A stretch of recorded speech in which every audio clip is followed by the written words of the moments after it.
me as a survivor of sex trafficking, I can speak personally to seeing how that plays out when somebody, in my case, I came from a domestic violence household, so I already had that prior abuse history in the household. Then I don't want to use the word transferred, but then transitioning into the sex trade where I had a trafficker go kidnap me and put me into a lifestyle like such, and then still end up at the age of 13 getting arrested on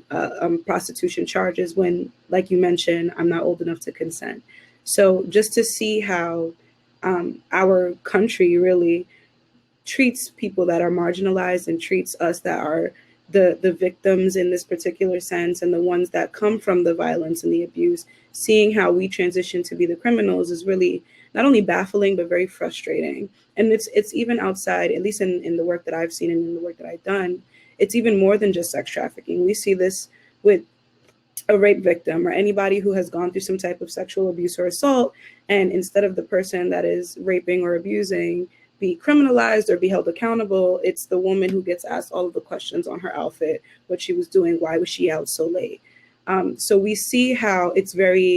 not only very upsetting, but it also happens very quickly. And we see that transition from being a 12-year-old person in this world to being a 13-year-old criminal. So I can definitely attest to that firsthand on how I guess disgusting it really is.